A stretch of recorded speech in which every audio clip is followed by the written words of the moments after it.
A saúde masculina ainda é repleta de tabus, mesmo nos dias atuais.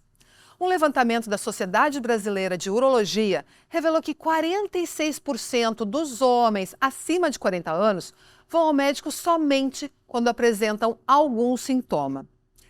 A pesquisa aponta também que o câncer de próstata é o principal medo masculino. Por isso, informação de qualidade tem papel fundamental na aproximação de paciente e médico.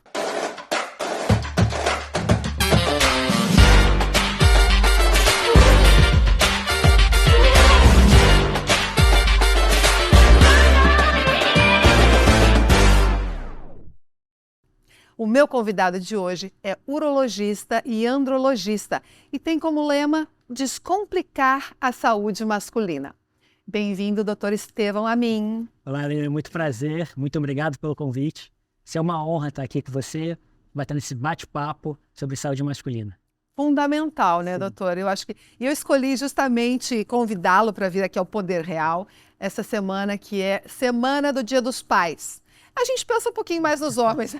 Exato. Né? Esse mês aqui eu já tenho algumas matérias importantes para trazer os homens a assistirem também, e especialmente as mulheres, que são as nossas principais audiência, a nossa principal audiência, né? Elas também encaminham muito para os seus maridos, para os seus companheiros, para o pai, para o irmão, para quem for, né, doutor? Exatamente. Engraçado você trazer essa informação. A princípio, assim, no meu consultório, 85% a 90% das pessoas que procuram agendar consultas são as esposas procurando por seus maridos. Então, é algo que a gente vê como as mulheres têm um papel fundamental aí na promoção de saúde masculina também, né? Incentivar os seus parceiros a se cuidarem, a procurar ter um melhor estilo de vida. Nossa, que interessante esse dado, eu não sabia realmente. Sim. Mas por que será? O homem tem medo, tem vergonha, ou é porque ele não percebe que está precisando? Eu acho que o homem ele se coloca uma grande capa de que nada comete ele tem saúde o tempo inteiro, ele é o provedor e ele não quer se mostrar sensível ou com uma fraqueza, né? Principalmente para sua parceira. E aí ele acaba procurando ajuda quando ou já tem algum sintoma que está incomodando muito, ou algo que está impossibilitando ele de realizar alguma atividade, ou quando realmente a parceira percebe de que, olha, não dá mais. Então aí sim ele procura auxílio médico. Nossa, realmente é sério, porque daí muitas vezes já procura num estágio preocupante. Sim, exato. Para você ter uma ideia, as mulheres, a cada 9 mulheres que procuram um ginecologista, um homem procura um urologista. Então a gente não tem ainda uma cultura no nosso país de promoção de saúde, de prevenção. Então é algo quando o garoto ele deixa de ir a um pediatra, ele fica meio que sem médico. Ele não tem quem procurar. Às vezes ele procura, tô com tosse, ele vai no pneumologista, tô com algum problema cardíaco, vai no cardiologista, mas ele não tem alguém que cuide da sua saúde central, diferente da menina, né, da mulher, que assim que menstrua, normalmente ela deixa de ir no pediatra e começa a frequentar o ginecologista. Então, assim, é algo que a gente tem lutado, batalhado para mudar essa mentalidade, que o homem, sim, ele precisa se cuidar, ele precisa procurar meios de ter uma melhor performance, uma melhor qualidade de vida. Claro, e a longevidade que tanto se comenta e que nós estamos conquistando, né, tem que ser uma longevidade saudável. Com certeza. Engraçado é que realmente a gente não ouve falar de andrologista. Não, as pessoas alguns nem sabem o que é. Então, o que eu gostaria que o senhor já explicasse de cara, porque a associação o senhor tem essas duas especialidades, né, urologista e andrologista. Elas se complementam, como ela funciona? Como que funciona? O médico, isso é uma coisa bem interessante, que para se tornar urologista, primeiro o médico ele deve fazer cirurgia geral. Então, todo urologista ele é cirurgião. Então, ele faz de 2 a 3 anos de cirurgia geral. Após esse período, ele faz 3 anos de urologia. E após ele faz uma subespecialidade. Então a andrologia ela é uma subespecialidade da urologia, que tem o intuito o quê? Focar na saúde masculina. E aí a gente consegue separar em 2 braços, por exemplo, tanto na medicina sexual, então tratar todas aquelas questões de disfunção erétil, ejaculação precoce, impotência, reposição hormonal e infertilidade masculina. Então, homens com dificuldade de engravidar, algum problema genético, algumas questões assim, a gente também acaba tratando. Então, a andrologia, ela acaba focando diretamente na saúde masculina, que é o diferente do urologista. O urologista, ele acaba também tratando mulheres, Agora, o andrologista ele é focado na saúde masculina. Que ótimo. Então, realmente todo homem precisa ter o seu andrologista. Sim, sim, com certeza. E qual é a principal queixa quando os homens procuram o seu consultório? Olha, é engraçado porque a gente acaba separando em 2 grupos. Então, a gente tem hoje, quando muitas mulheres, quando elas agendam consulta para os seus maridos, normalmente é devido a alguma questão de fertilidade. Então, aquela mulher tem o sonho de ser mãe, está com alguma dificuldade, e aí ela acaba lendo ou estudando alguma coisa sobre o assunto e percebe que sim, ela precisa ter, o homem precisa ter uma avaliação. Quando a gente vai falar de infertilidade, 35% a 45% está relacionado a um fator masculino. Está relacionado ao fator masculino. Então a gente vê que, quando a gente fala muito, não, está com dificuldade de engravidar, é culpa da mulher, é problema da mulher. Não, sempre. de 35% a 40% tem algum fator masculino ali que influencia esse casal a obter a gravidez. Então é algo que chama muita atenção e muitas pessoas não sabem desse dado. E acabam colocando toda a culpa, toda a pressão na mulher por não conseguir engravidar. Fato, viu só? Olha só, isso é super importante. E aí, quando a gente vê o homem buscando a consulta, normalmente esse homem busca devido a alguma queixa sexual. Então, ou teve algum relacionamento, alguma questão que ficou meio traumática, saiu com alguma parceira, e aí foi meio traumático naquela noite, não conseguiu ter uma ereção satisfatória, ou apresentou uma ejaculação mais rápida do que ele está acostumado. E isso, falar com sexualidade. E homem é botar realmente, mexer com a hombridade. Aí ele acaba procurando o Mexe muito a cabeça daí, né? Mexe. E aí mexe toda a questão de autoestima, Então, aí sim, o homem acaba procurando. Quando já tem uma questão muito grave nesse sentido, ou quando não consegue ali suprir as expectativas da parceira, aí ele sim se torna o fator principal ali de estar agendando essa consulta.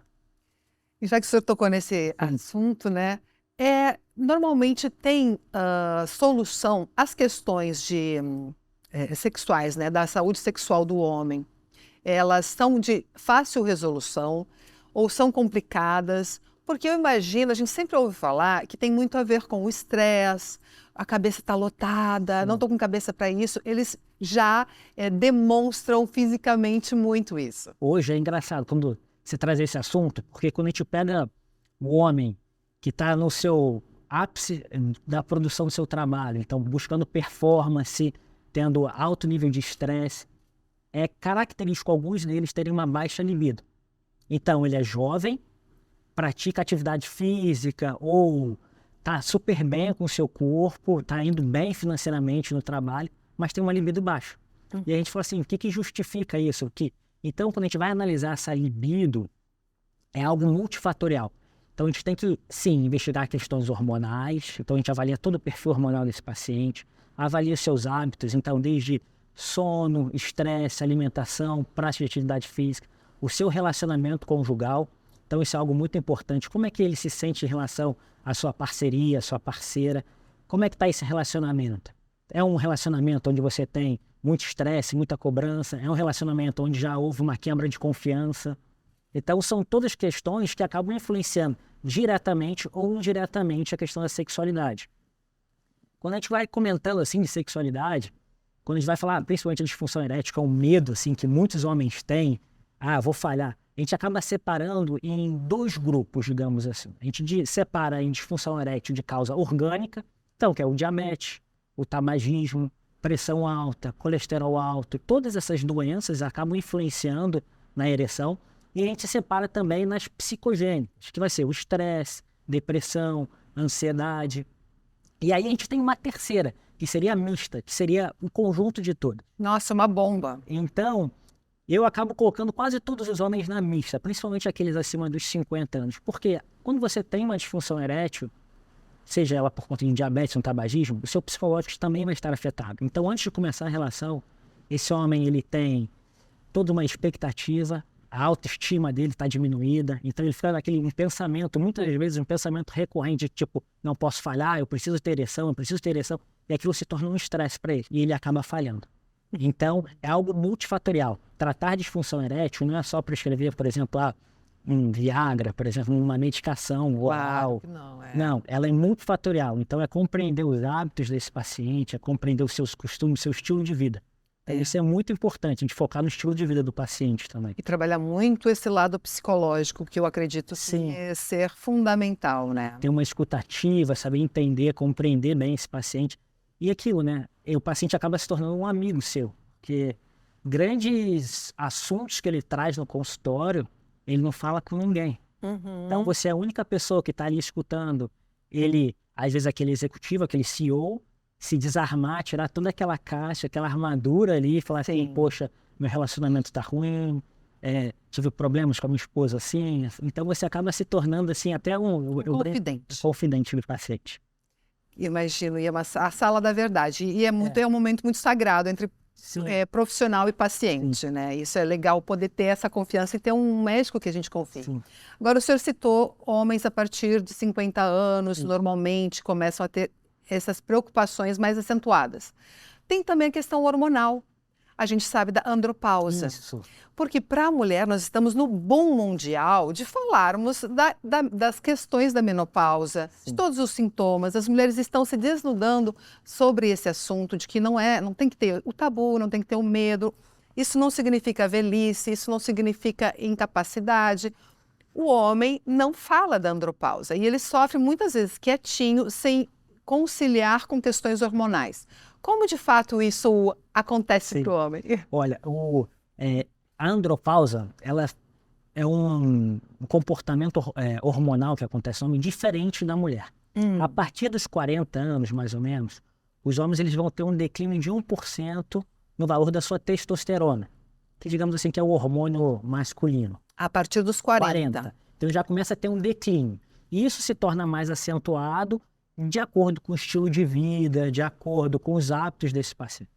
E quando a gente vê alguns sintomas importantes, digamos assim, de baixa da testosterona, seria o quê? Irritabilidade, ganho de peso, principalmente da cintura, da circunferência abdominal, insônia, perda de massa muscular, perda de massa óssea, queda do libido, dificuldade em ter ereção, então às vezes uma ereção matinal, que é muito comum os homens terem, não tem mais. Então isso são todos sinais de alerta para a gente que pode ter alguma relação hormonal. Então muitas vezes esses homens, eles se acostumam com o estilo de vida. Estou cansado o tempo inteiro, estou estressado, é o meu trabalho. Não, às vezes isso é uma questão hormonal. E fazendo o tratamento, uma pesquisa, você consegue melhorar significativamente a qualidade de vida. Que bacana. E isso não significa que seja simplesmente uma reposição de testosterona. Não. Vamos falar sobre isso? Vamos. Porque isso eu acho que é bem polêmico. Duas questões que eu tenho em mente. Uma, que as pessoas, sem precisar da testosterona, elas suplementam para ganho de massa magra, né? E tem a questão da suplementação por necessidade mesmo hormonal. Então a gente acaba separando em dois grupos. Então a gente usa aqueles que usam esteroides anabolizantes, então para fins estéticos, que é o quê? É o homem que não tem um déficit de testosterona, uma testosterona baixa, nem sintomas, mas ele faz uso dessas substâncias para aumentar a sua testosterona e assim ter ganhos estéticos de performance. E aquele homem que realmente precisa, que vai ser o quê? Que tem a dosagem do hormônio baixo e junto com os sintomas clínicos, todos esses que a gente já conversou. Queda da libido, ganho de peso, irritabilidade, insônia, são questões que estão relacionadas à baixa da testosterona. E aí esse homem, ele tem a indicação de fazer a reposição da testosterona. E aí essa reposição, ela pode ser feita de diversas formas. No Brasil, o que a gente tem atualmente é o gel. Então o homem pode fazer uso de um gel todo dia. Sim. Injetáveis. E a gente tem os implantes hormonais também, são as vias que a gente encontra no Brasil, para a gente poder fazer essa reposição. E cada uma tem o seu pró e o seu contra, né? Então, isso vai ser de acordo com o estilo de vida de cada paciente. Então, é bem individualizado. Não existe uma receita de bolo, olha, essa aqui é a receita de bolo, você recebe. É o que acaba acontecendo muito com os usuários de esteroides anabolizantes. Eles acabam pegando uma receita de bolo, seja de algum colega da academia, de alguém, e eles acabam utilizando, e nisso vem inúmeros riscos. Com certeza. Agora, esses usos de testosterona, mesmo sendo indicação médica, tem riscos? Tem. A gente tem que sempre acompanhar esse paciente. Então, toda reposição de testosterona é feita através de um protocolo com acompanhamento médico. no qual a gente vai avaliar a concentração de hemácias desse paciente. Então, faz exames de sangue, a gente tem que fazer o toque para fazer a avaliação da próstata desse paciente. Então, são várias questões que a gente acaba acompanhando para ter uma reposição segura, né? Hoje, o que a gente sabe é que a reposição ela é muito segura, mas a gente precisa ter alguns detalhes e se atentar de acordo com cada paciente. Terá algum homem que não pode fazer essa reposição? Tem. Homens, por exemplo, que têm câncer de próstata ativo ou metastático, é uma contraindicação que está fazendo isso. Algum problema cardíaco muito grave, também a gente tem que ter atenção. Homens que têm DPOC, que é uma doença pulmonar obstrutiva crônica, onde ele tem muita apneia do sono, principalmente pacientes com apneia do sono, então a gente também tem que ter cuidados. E é sempre aquilo, é um cuidado compartilhado com esse paciente, né? A gente fala, olha, pode piorar, isso pode aumentar o risco disso, daquilo, então a gente sempre tem que conversar. Não é como você fala, não é um milagre, aquilo ali não vai fazer, a testosterona em si, ela é uma medicação. Sim. Ela é um hormônio que, assim como qualquer medicação, a gente tem que se atentar com os prós e contras. Certo. E aí, tocando no assunto também da questão da próstata, Sim. né? E de acordo com a Sociedade Brasileira de Urologia, né, os dados mostram que os homens têm pavor. Felizmente Sim. surgiu essa campanha do Novembro Azul, Exato. né? E que começou a normalizar um pouco e conscientizar as pessoas em geral da necessidade dessa prevenção, desse exame. Por que o índice é tão grande desse tipo de câncer? Olha, o câncer de próstata está relacionado a diversos fatores, dentre eles fatores genéticos, fatores ligados às vezes à alimentação, alguns hábitos que esse indivíduo pode ter. E essa questão familiar é muito importante também. Então, a recomendação hoje pela Sociedade Brasileira de Urologia é que todo homem, a partir dos 50 anos, faça a avaliação da próstata. Exceto aqueles que são da raça negra ou que têm um histórico familiar, a gente acaba reduzindo essa idade para 45 anos. Então, é recomendado estar fazendo o rastreio com o PSA e com o toque. E é sempre que a gente fala, né? Não é uma prevenção. E sim, a gente procura rastrear esse paciente e identificar isso precocemente, para evitar com que essa doença seja diagnosticada no estágio avançado. Então, ainda não existe uma prevenção para o câncer de próstata, mas sim um diagnóstico precoce, o que muda completamente a evolução da doença. Gente, com certeza. Então, prevenir seria ser mais saudável ou não? Porque esse fator também interfere, né? A alimentação no geral, então evitar o abuso de carnes vermelhas é algo importante. O tabagismo também é sempre algo que a gente fala aqui. O tabagismo está sempre ligado com a parte de câncer, independente do local. São coisas que a gente sempre informa para esses pacientes. Evitar um estilo de vida saudável normalmente, sabe? A gente sempre orienta o nosso paciente. Hoje o homem de 60 anos, 65 anos, não é mais aquele homem que a gente via 30 anos atrás, 20 anos, aquele velhinho. Hoje, 65 anos, tem muitos sendo pais. Então, Exato. tem um estilo de vida ativo, ainda continua tem altos cargos em empresas, continua jogando seu tênis no final de semana, viagens. Então, o homem de 65 anos hoje é um homem super ativo, é um homem jovem, é um homem que ainda tem muito vigor e energia. É o que a gente sempre fala, foque na sua saúde, porque a saúde, ela não vai lhe possibilitar essa apenas saúde. Quando a gente fala saúde, às vezes as pessoas pensam de uma forma um pouco mais holística, algo assim meio intangível. Mas quando a gente traz assim, poxa, você perdendo peso, melhorando, você vai conseguir brincar com o seu neto, agachar, fazer coisas básicas. Você vai conseguir jogar melhor o seu tênis no final de semana. Você vai conseguir fazer uma caminhada. A sua viagem que você vai fazer para o exterior, você vai conseguir caminhar, fazer um passeio mais tranquilo, você vai dormir melhor. Então, você vai sentir melhor, sua autoconfiança vai estar melhor com o seu corpo. Então, são todas questões que, quando a gente fala em saúde, às vezes ele não se toca. Mas quando a gente traz esses pontos, ele fala assim, realmente, eu perdendo peso aqui hoje, eu vou conseguir jogar meu tênis no final de semana melhor, eu vou conseguir pegar meu neto, agachar, correr, fazer as atividades melhor. O simples fato, às vezes, tem homens que não conseguem amarrar o sapato. Caramba. Então, perdendo esse peso, ele consegue ter uma maior mobilidade, melhores questões físicas, aptidões para fazer as atividades básicas do dia, né? Com prazer, né? Exato. Viver com vontade. Agora, outra questão que o senhor me falou, e eu fiquei até surpresa de procura do consultório médico, é sobre a infertilidade, Que muitas vezes realmente é mais colocado como se fosse só a parte da mulher, né? Sim. E, no entanto, não. Qual é o índice dessa infertilidade masculina? Olha, quando a gente vai falar então de casais, por exemplo, porque é muito engraçado que os casais, quando tem alguma dificuldade para engravidar, normalmente eles não comentam, comentam com pessoas muito próximas. Mas a gente trazendo uma média, 1 a cada 6 casais vão ter alguma dificuldade para engravidar.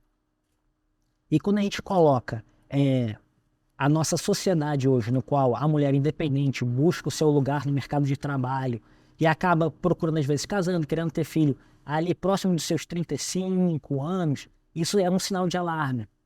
E, junto a isso, a gente pega um fator masculino também, que é muitas vezes esse homem que não se cuida, que hoje faz uso de vape, né, cigarro, fuma então esse vape que é essa febre, ou faz uso de esteroides anabolizantes, porque ele quer estar com um corpo bonito, toda essa questão de performance melhora, e isso acaba tudo afetando o potencial fértil desse homem.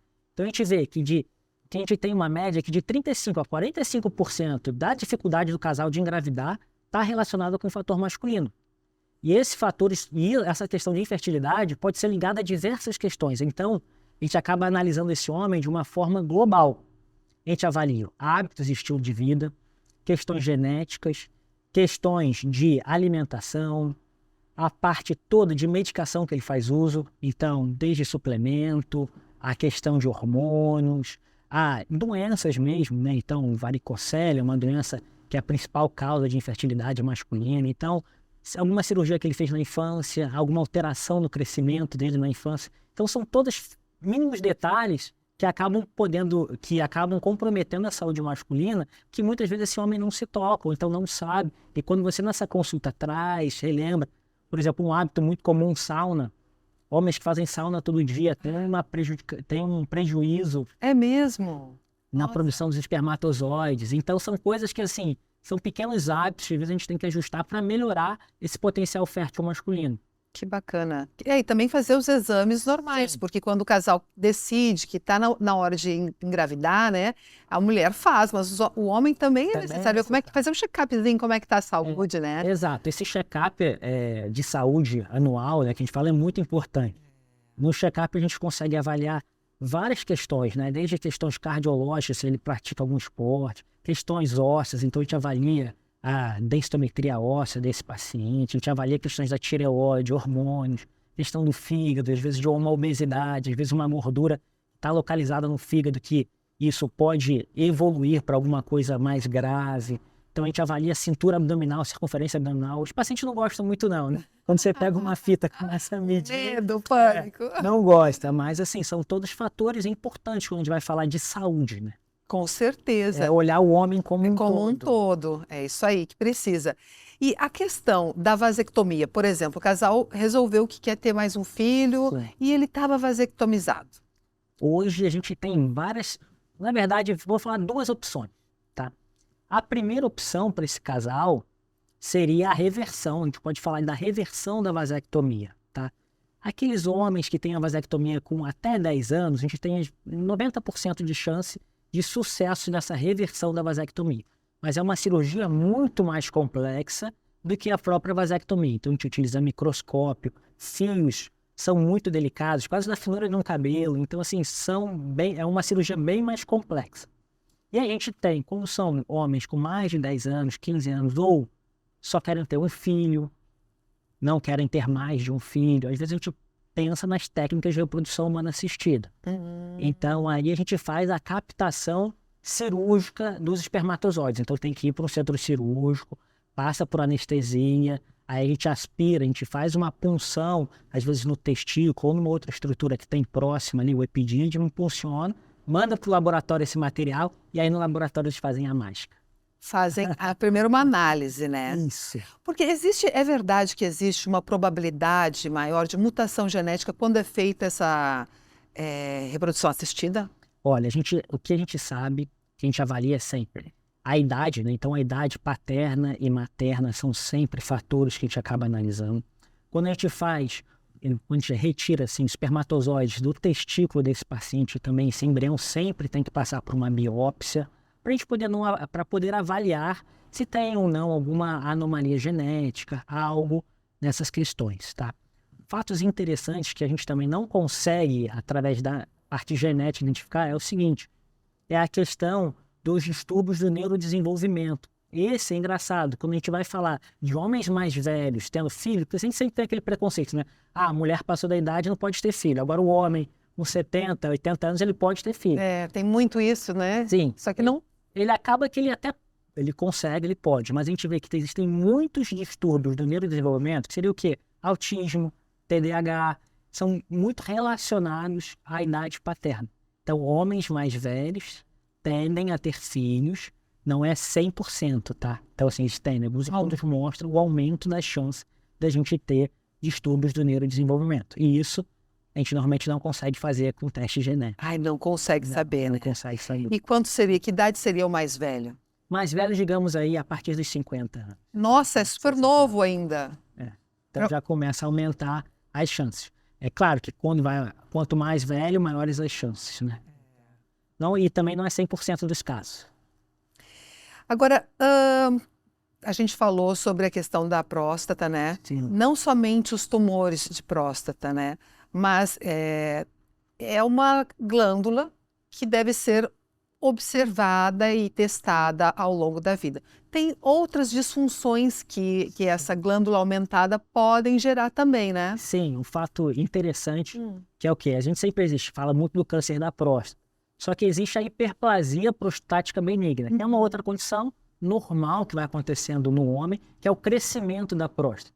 E esse crescimento, ele acaba gerando diversos transtornos e sintomas, desde aumento da frequência urinária. Então, aquele homem, às vezes, começa a ir mais vezes no banheiro. Noctúria, que a gente chama o quê? Ele acordar à noite para ir no banheiro. Então, às vezes, você pega homens que acordam 3 vezes, 4 vezes para ir no banheiro à noite.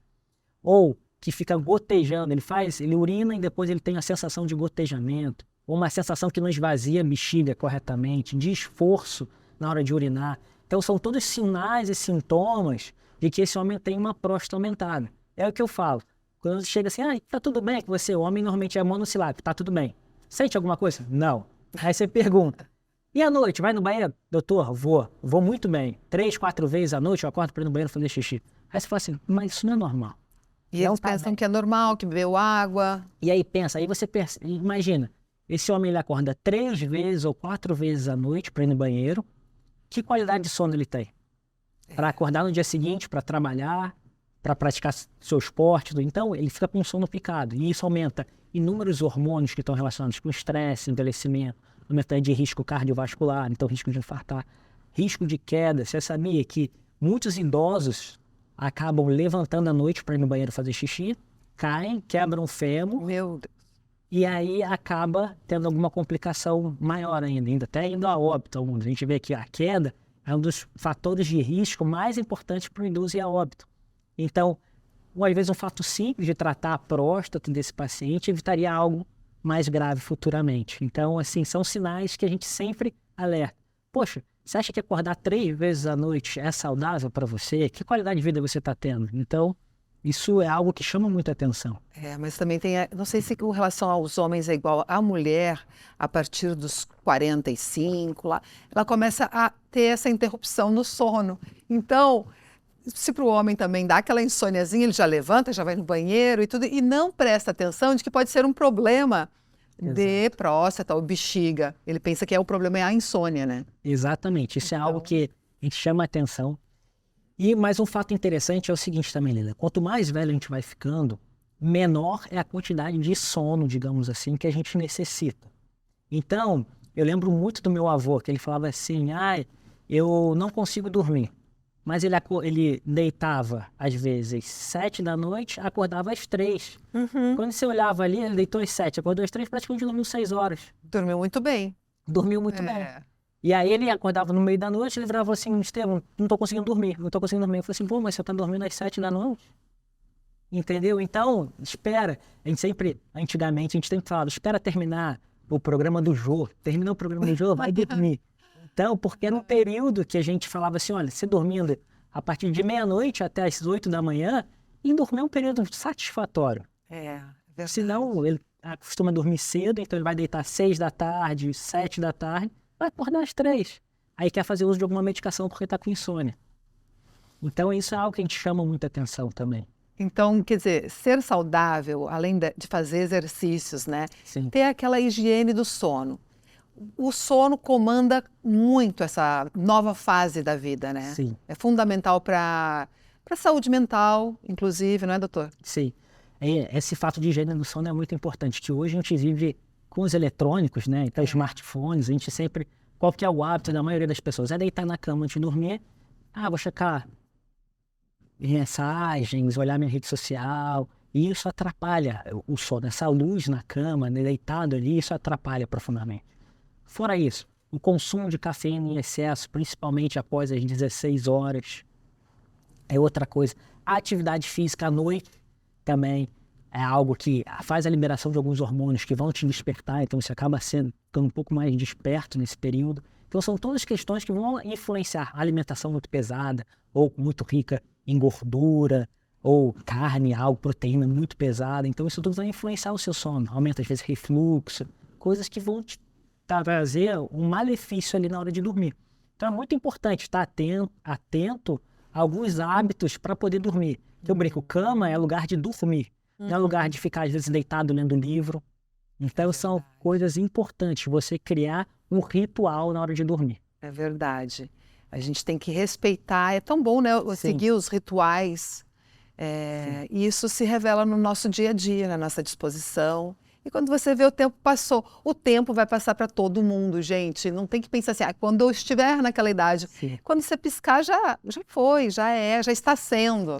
Né? Isso é algo muito interessante, sabe? Hoje, quando a gente tem tido um boom aí de educação financeira no nosso país, né? As pessoas falando sobre isso, e eu brinco que a saúde também é é como se fosse uma educação financeira.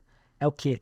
O Estevão hoje está emprestando para o Estevão daqui a 30 anos os hábitos, os sacrifícios, digamos, que eu estou fazendo hoje. Então, a sua atividade física que você está fazendo hoje, a dieta que você faz hoje, a restrição a alguns alimentos ultraprocessados, você está emprestando, digamos, vida para o seu Estevão daqui a 30 anos. Então, adorei esse modo de pensar. Sim. Que lindo, é verdade. Eu estou investindo naquela Leila que eu amo, que daqui a 20 anos vai precisar muito do que eu estou fazendo agora. Exato, vai precisar de massa óssea, vai precisar de musculatura, vai precisar de tudo isso para ter o quê? Um envelhecimento com qualidade. Poxa, você vai querer esquiar daqui a 20 anos, você vai precisar da tua musculatura, do seu joelho fortalecido de hoje, né? Então, o que você investe hoje, você vai colher lá na frente. Que legal, bárbaro. Eu ia até te pedir para fazer uma recomendação para quem está nos assistindo. Aliás, gente, antes da gente finalizar, eu tenho que pedir para vocês compartilharem esse conteúdo. Está fantástico, realmente. Todas essas informações que o Dr. Estevão Amin trouxe aqui hoje para a gente. É inestimável. Nós estamos no mês dos pais. Sim. Olha só como a gente é legal. Poder real, viu? Poder real de informação. Sim. Vamos pensar nos homens da nossa vida que a gente ama. Pai, marido, namorado, irmão, filho. E vamos compartilhar esse conteúdo que é muito importante. Mas eu queria pedir... eu sei que o senhor abrangeu, foi bem amplo realmente esse bate-papo, foi maravilhoso. Mas dá para finalizar algumas dicas de que o homem tem que ficar atento e de que forma ele pode ter um cotidiano mais saudável agora? Vamos lá, então. Vamos tentar sintetizar isso daqui, então.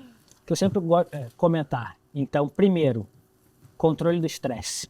Então, a atividade física eu sempre coloco como um hábito pivotal ali. Então, todo meu paciente, ele vai sair do meu consultório, eu perguntei, faz atividade física? Como é que é essa atividade física? A atividade física, ela é um hábito que vai puxar vários outros. Então, quando você tem uma atividade física de uma forma significativa, você vai querer ter uma alimentação saudável, vai dormir melhor. Então, eu sempre falo, atividade física.